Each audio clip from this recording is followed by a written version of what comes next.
Thanks, Wendy. Good evening. Tonight, you might just remember him as the face of the kids' TV show After School. Well, today, Ollie Olsen is telling prison inmates to keep cool. And I've seen it happen time and time again. Woof, and these people change. But with prison rehab programs under attack, can offenders ever really change? He shot his friend. Now the Vice President of the USA is the target of American comedians' quick-fire wit. Number 4, I thought the guy was trying to go gay cowboy on me. Number 3. Plus, Hugh Sunday wouldn't wear those goggles for just anyone. He's got a special surprise for Dave Dobbin. Close Up is brought to you by Public Trust, New Zealand's own trustee, helping protect your interests.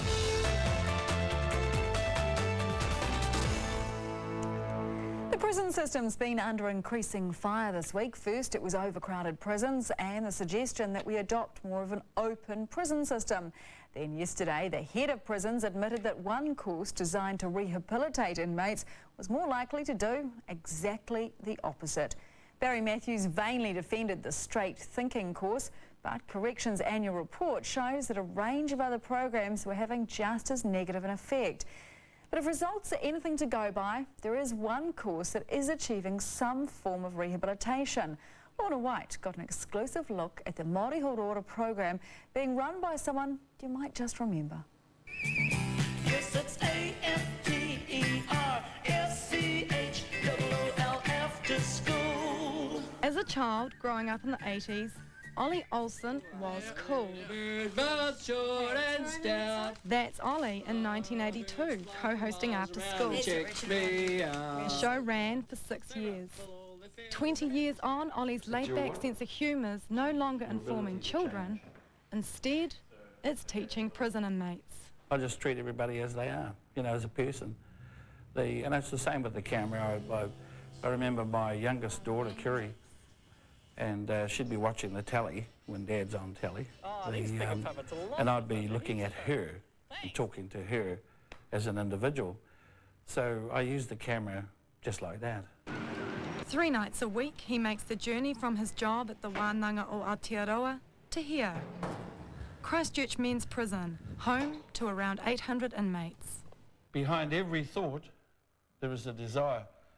What is that desire? Well, a lot of the guys I work with have been inside for a long period of time, and they've got life sentences. So they're resigned to the idea that they're going to take a long time before they get a board hearing, before they start making steps towards preparing to come out. At the same time, they become institutionalised. So some wacky guy like me goes along and starts talking to them and saying, "Oi, according to your philosophy, did you know that your ancestors believe that you're perfect?" And they go, "No, can't be." So, well, try it out, you know, rip it to bits. He's talking about Māori Hauora, the philosophy of using Māori culture to bring change into prisoners' lives. Ollie learnt it sitting at the feet of his elders. He took those ideas and developed them into a course, which he gave to the Corrections Department. 5 years later, it's still running, a sign of its success. When I had a counselling practice, and one of my clients was family court, for example, I targeted violent couples or violent people. And the idea of that is, if there's a huge amount of energy that's over this side of the ledger, you know, if you can show people how to enhance that same energy, if it's full of hatred or full of anger, and how to make it become passionate, how to make it become loving, you know, and considerate, then you have a shift of energy that just goes woof. And I've seen it happen time and time again, woof, and these people change. Prison regulations mean we're not allowed to identify these men. What we can tell you is they're aged between 20 and 50. Their convictions are for murder, drugs, serious assault, and sentences that range from 2 years to life. But their commitment to Ollie Olsen's course is the one common denominator in their lives. The biggest thing is about being proud to be Māori, you know, and to be proud to be an individual. And the Māori philosophy helps them to stand that bit taller, you know, because a lot of them are ashamed after a while when it starts to sink in what they've actually done, the crimes they've committed. I don't muck around with them, you know, I say to them, bullshit, you know, that's crap, you know, get your act together. And so I engage them, and I might engage them by enticing them to argue. You know, like this thing about being perfect. And that's what I find wonderful about the philosophy. It's cause and effect. If you do good things are bound to happen to you more often than not, and the vice versa. It's a technique that's kept some of these men coming back here every week for years. All the bush taken off. It may work now, but the big question is, will it continue to do so if and when they get outside? So what condition does it want? Well, for this man, it did. Well, I had done everything else, and I guess I was looking for something new again. We were all looking for something different. Prior to all the programs that were already in the system. He's a 28-year prison veteran.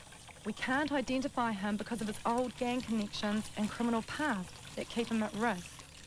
He's been free now for 4 years, the longest period out of jail in his entire life. And he puts it all down to Ollie Olsen. Yes, I owe Ollie a lot.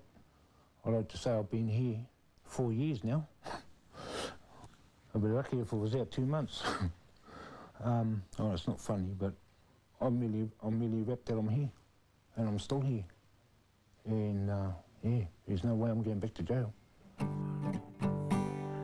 Love you when you're good, love you when you're sad, love you when you're happy, love you when you're mad. So what does Ollie Olsen get out of this? The satisfaction of turning a life around. Now, when an inmate has an insight, that's society changing, and it means that the chain of negative behaviour patterns could be cut at that point, and a new positive pattern start to be established for a new generation to come. And that released prisoner you saw in Ollie's story tells us that he's getting continuing help from his local runanga and kaumātua. Now, I just want to fill you in on Pharmac's decision today not to make a decision on funding the breast cancer drug Herceptin. In fact, today's announcement was no surprise at all. Pharmac won't approve funding until the drug's been licensed by MedSafe, and that decision won't be made until next month, March the 7th at the earliest. Don't worry though, we will be watching. Still to come, we're going to right a wrong against a great New Zealand musician, and US satirists take aim at Vice President Dick Cheney. In fact, when people found out he shot a lawyer, his popularity now 92%. New Zealand loves real estate. Meet the people up to their necks in the romance. Oh no, there's rat poo. It's everywhere. Find out how they're climbing the real estate ladder. 500% return on your money. Fantastic investing. Yeah. Property Climbers, Sunday on 1.